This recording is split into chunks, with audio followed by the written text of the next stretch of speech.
यार देखो, सीटेट का पेपर नज़दीक है और सीडीपी के ये 70-80 क्वेश्चन मैं आपके लिए लेकर आया हूँ। इनको देखें। 7 से 8 क्वेश्चन का नंबर का आपको इंक्रीज देखने को मिलेगा। शुरुआती चैप्टर से हैं। तो सबसे पहला है शिक्षा क्या होती है। तो शिक्षा जीवन पर्यंत प्राप्त होने वाला अनुभव एवं ज्ञान होता है। शिक्षण क्रिया का केंद्र बिंदु क्या होता है। तो जाहिर सी बात है, छात्र और विद्यार्थी। स्वस्थ शरीर में स्वस्थ मस्तिष्क का निर्माण ही शिक्षा है। यह कथन किसका है। तो अरस्तू का।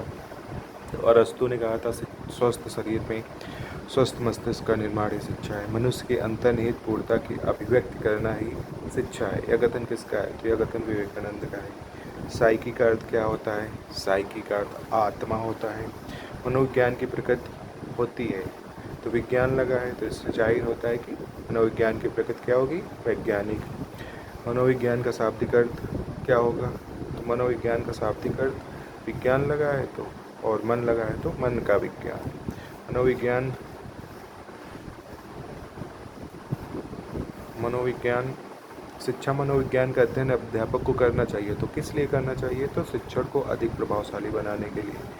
मनोविज्ञान मानव एवं पशु का विज्ञान है। यह कथन किसका है। तो यह कथन मॉर्गन साहब का है। मनोविज्ञान व्यक्ति के व्यवहार एवं आचरण का यथार्थ विज्ञान है। यह कथन किसका है। तो मैकडूगल ने कहा था कि मनोविज्ञान व्यक्ति के व्यवहार एवं आचरण का यथार्थ विज्ञान है। मैकडूगल के अनुसार मूल प्रवृत्तियों की संख्या कितनी होती है। 14। इसको याद कर लो। मैकडूगल के अनुसार मूल प्रवृत्तियों की संख्या 14। शिक्षा मनोविज्ञान शिक्षण विधियों के चयन में शिक्षक की सहायता करती है। यह कथन किसका है। तो स्किनर महोदय ने कहा था कि शिक्षा मनोविज्ञान शिक्षण विधियों के चयन में शिक्षक की सहायता करती है। मनोविज्ञान शिक्षा का आधारभूत विज्ञान है। ये भी कथन स्किनर का है। शिक्षा मनोविज्ञान का केंद्र क्या है। जाहिर सी बात है, शिक्षा मनोविज्ञान का केंद्र बालक होगा। वैदिक काल में शिक्षा का मुख्य उद्देश्य क्या था। तो मोक्ष की प्राप्ति। वैदिक काल में शिक्षा का मुख्य उद्देश्य मोक्ष की प्राप्ति।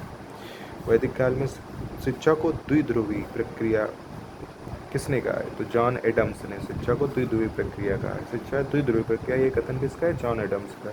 तो दो ध्रुव कौन से हैं, शिक्षक और विद्यार्थी। शिक्षा को त्रिध्रुवी प्रक्रिया किसने कहा है। तो जॉन डीवी अमेरिका के शिक्षा मनोवैज्ञानिक हैं। इनके अनुसार 3 ध्रुव कौन कौन से हैं।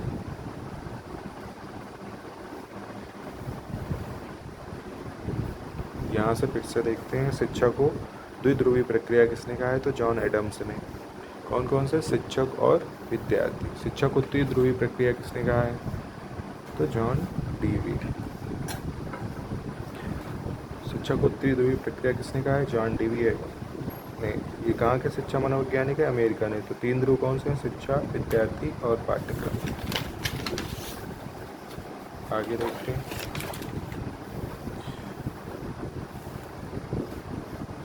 वैदिक काल में शिक्षा का आरंभ होता था तो कहाँ से होता था। उपनयन संस्कार, वही मुंडन संस्कार से। समावर्तन की कच्च संस्कार है। उपसंपदा संस्कार, ये जो बौद्धों में होता है। उपसंपदा संस्कार किसमें होता है, बौद्धों में। मुस्लिम काल में प्रारंभिक शिक्षा दी जाती थी मकतब में। ये मस्जिद के बगल में होते हैं। शिक्षा मनोविज्ञान की उत्पत्ति का वर्ष है 1900 ईस्वी में। किसने किया था, थॉर्नडाइक ने। प्रयोगात्मक विधि को सर्वप्रथम प्रस्तावित किया था विलियम वुड ने। मनोविज्ञान का शिक्षा के क्षेत्र में सबसे बड़ा योगदान क्या है, बाल केंद्रित योगदान है सबसे बड़ा। तो मनोविज्ञान को आत्मा का विज्ञान किसने कहा था। तो अरस्तु, प्लेटो और डेकार्ड ने। मन मस्तिष्क का विज्ञान किसने कहा, पोम्पलाजी, थॉमस रीड और जॉन लॉक ने। इनको एक बार लिख लेना और अपने आप रिवाइज करना। चेतना का विज्ञान किसने कहा, तो विलियम वुड, विलियम जेम्स। व्यवहार का विज्ञान किसने कहा था, तो वाटसन, स्किनर, पाओलाव, थार्नाइट ने। क्वेश्चन नंबर 24 देखते हैं। विकास की अवस्थाएं होती हैं। तो विकास की 5 अवस्थाएं होती हैं। कितनी होती हैं, 5।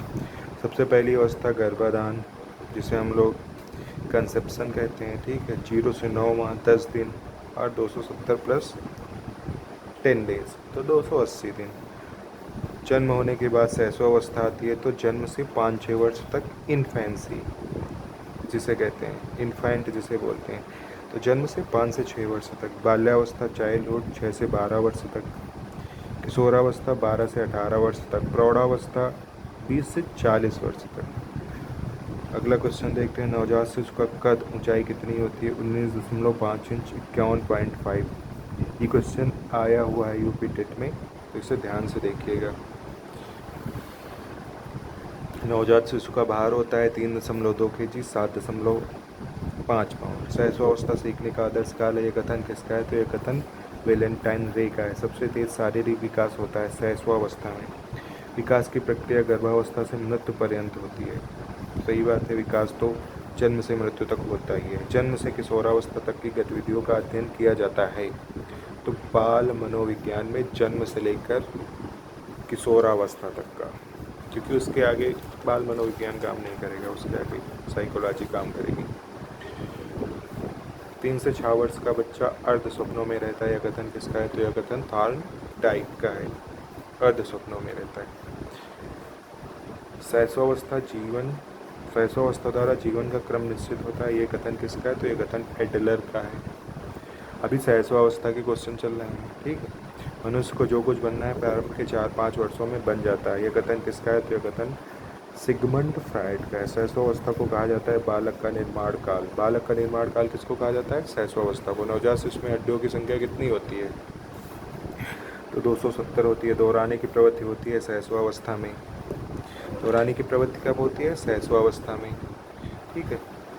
फ्राइड के अनुसार लड़कियों में पाई जाती है इलेक्ट्रा ग्रंथि। यूपीटेट में पूछा गया क्वेश्चन है, इलेक्ट्रा ग्रंथि किस में पाई जाती है? लड़कियों में। फ्राइड के अनुसार लड़कों में पाई जाती है ग्रंथि ओडिपस। ओडिपस स्वप्रेम की भावना का विकास होता है शैशवावस्था में। शैशवावस्था में बच्चा स्वप्रेम में रहता है। आजकल आप रील में देखते ही होंगे। जन्म के समय शिशु की धड़कन रहती है अनियमित। दांत बनने शुरू होते हैं जन्म से पूर्व। ये क्वेश्चन इंपॉर्टेंट है। जन्म से पूर्व ही दांत बनने शुरू हो जाते हैं, लेकिन वो बाहर दिखते नहीं हैं। दूध के दांतों की संख्या होती है। दूध के दांतों की संख्या 20 होती है। स्वकेंद्रित अवस्था होती है। तो स्वकेंद्रित अवस्था शैशवावस्था होती है। भूख प्यास है जन्मजात अभिप्रेरक। जन्म के समय बालक बालिका से 1-2 सेंटीमीटर लंबा होता है। तो बालक 1-2 सेंटीमीटर बालिका से लंबा होता है। बालक की प्रथम पाठशाला है परिवार, सबको पता है। शैशवावस्था की प्रमुख विशेषताएं हैं। तो शैशवावस्था में जो शिशु होता है वो अनुकरण करता है और प्रवर्तनात्मक व्यवहार भी उसके अंदर होता है। मनोविज्ञान के अनुसार बच्चों को स्कूल भेजना चाहिए 5 वर्ष की उम्र में, ठीक है। जन्म के समय शिशु के मस्तिष्क का भार कितना होता है? तो जन्म के समय शिशु के मस्तिष्क का भार 350 ग्राम होता है।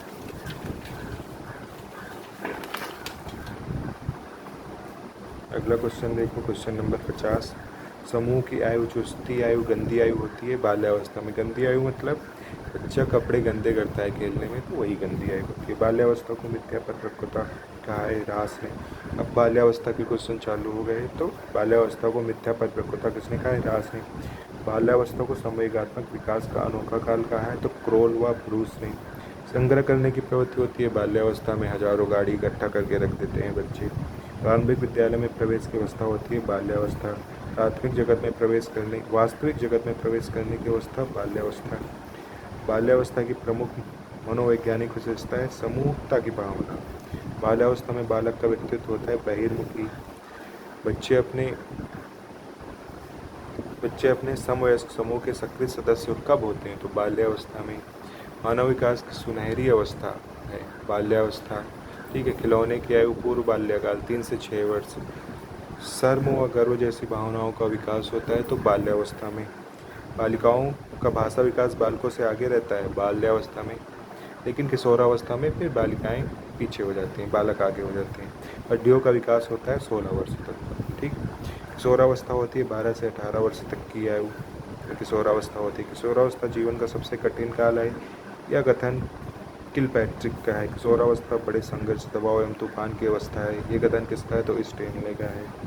समयगात्मक विकास में तीव्र परिवर्तन होते हैं तो कब? किशोरावस्था में। आप देखते ही होंगे। एडोलेंसेस किसकी रचना है? तो स्टेनले हॉल, अमेरिका के मनोवैज्ञानिक हैं ये।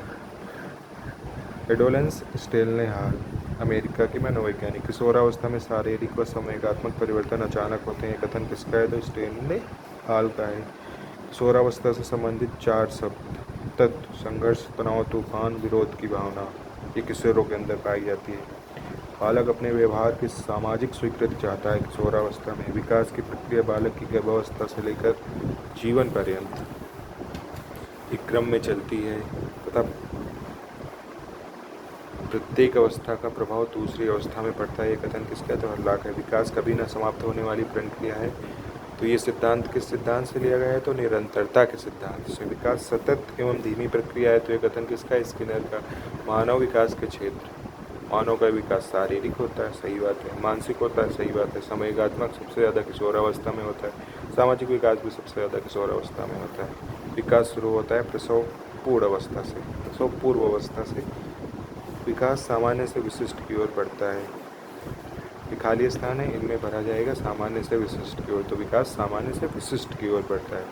वृद्धि शारीरिक, मात्रात्मक, मापनीय, निश्चित समय तक चलने वाली होती है। वृद्धि देखो, शरीर की वृद्धि होती है, शारीरिक होती है, मात्रात्मक होती है और मापनीय, निश्चित समय तक चलती है, उसके बाद रुक जाती है। विकास शारीरिक व मानसिक दोनों, गुणात्मक पर्यंत चलने वाला, बाह्य व आंतरिक विकास दोनों। इसमें शारीरिक और मानसिक विकास दोनों आता है विकास में, तो शारीरिक व मानसिक दोनों। तो गुणात्मक परिवर्तन होता ही है, ठीक है, बाह्य व आंतरिक दोनों। दिमाग का परिवर्तन होता है तो जीवन भर चलेगी। आई होप 10 मिनट में मैंने आपको 80 क्वेश्चन करा दिए, ये आपके एग्ज़ाम में काम आएंगे।